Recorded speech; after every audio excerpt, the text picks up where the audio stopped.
In this section of this complete MongoDB course, we are going to learn about a very important concept in MongoDB called as aggregation framework. We will learn what is aggregation framework, when to use it, and how to use it. We are also going to learn about different aggregation operators throughout this section. So in this lecture, let's start by understanding what is aggregation framework in MongoDB and what do we mean by aggregation pipeline. Aggregation framework is a powerful tool in MongoDB for retrieving and transforming data which we retrieve. We have already learned about find and find one method to retrieve data from a collection. So far we have been using find method or find one method to retrieve data from a collection. And these two are the default methods for retrieving data from a collection of MongoDB database. But sometimes while retrieving the data, you might want to do complex transformations on your data before outputting the result. So for example, let's say you have a sales collection which is storing sales document, and using those sales documents, you want to create a report, or maybe you want to analyze the sales data. And for this purpose, the default find or find one method will not help you much. So whenever you want to create a report based on existing data, or whenever you want to analyze the existing data, you can use aggregation framework. So for example, if you have an online shop, you might want to generate a report from the existing data in the collection where you want to show total sales in last 3 months, or which month was most profitable in last quarter, or in which region you made the highest sales. What is the average age of the customers who purchase your products? So when you want to create this type of report, there you can use aggregation framework. Also, you might want to analyze the data from a collection.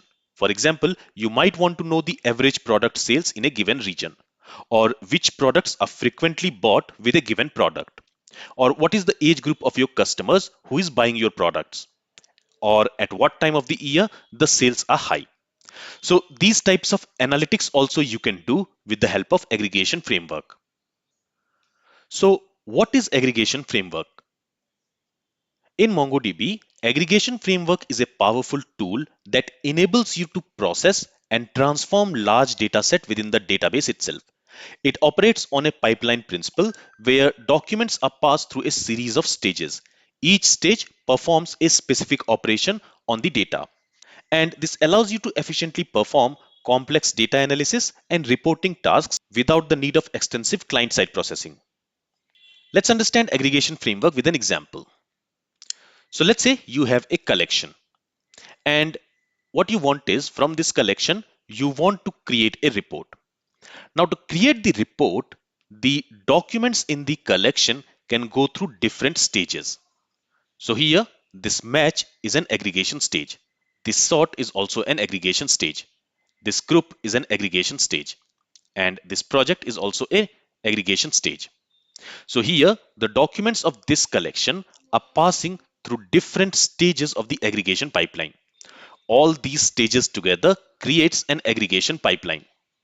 And in aggregation pipeline, the first stage which you specify, it operates on the documents of the collection.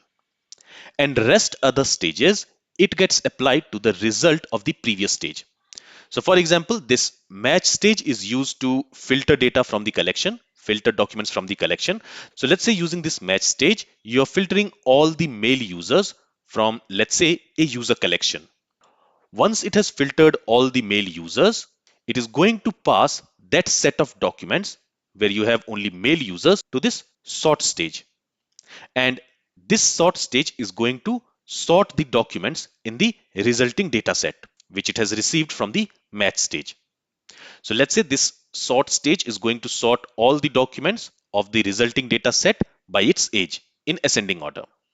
Once that data set is sorted in ascending order, the result set will be now passed to the next stage. So this next stage is going to operate on the result of the previous stage. So the sorted data set has been received by this group stage.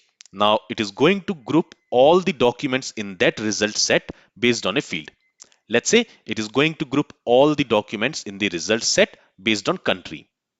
Once it has grouped it together, it will pass the resulting data set to the next stage, in this case to this project stage. And using this project stage, we can project which fields do we want in the result. And after the last stage, we are going to get the desired result. So here you see the documents of a collection passed through multiple stages to get the desired output. And only the first stage will be applied on the documents of the collection. The rest of the stages will be applied on the result of the previous stage. And these stages together creates an aggregation pipeline. So there are few points to remember about the aggregation framework. First of all, in aggregation framework, a document is passed through different stages to get the desired result. And these stages combined together is called as aggregation pipeline. Every stage in aggregation pipeline receives the output of the previous stage. Only the first stage in the aggregation pipeline receives the documents from the collection. Rest other stages receives the result from its previous stage. And you can also use same stage twice in the same pipeline. So for example, let's say I can use this sort stage multiple times in this aggregation pipeline. In the same way, I can also use this match stage multiple times in this aggregation pipeline. And same is true for other stages also. Now, if this theory is a little bit confusing for you right now, don't worry, it will become more clear when we will start using aggregation framework from our next lecture. Now in MongoDB, we have a lot of aggregation stages and we have a lot of aggregation operators. So if you go to the documentation of MongoDB, here I am on the MongoDB website. From here, when you go to resources, there you can go to server documentation and it will open the documentation for MongoDB server. There in the left hand side, you will see this aggregation operations. If you expand this, you will see references. So if I expand this references, there you will see we have aggregation stages and we have aggregation operators. If I expand these stages, you will see all the aggregation stages which you can use in MongoDB. We have this add field stage, we have bucket stage, bucket auto stage. Then we also have other stages like geoneer in order to work with geospatial data. We have limit stage, we have lookup stage. We have already seen this lookup stage in one of the earlier lectures of this course in order to query data from multiple collections. So I hope you remember it from there.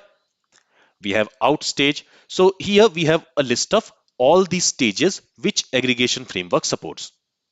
Now in this section, we are going to talk about most of these stages. We are not going to talk about all these stages, but we are going to talk about most of these stages. But if you want to learn about these stages of aggregation pipeline, you can always refer this documentation. Along with the stages, we also have aggregation operators. For example, we have this absolute operator, we have add to set operator. Then if I scroll down, we have this average operator, we have ceil operator. Okay, so we have a list of operators which we can use in aggregation framework.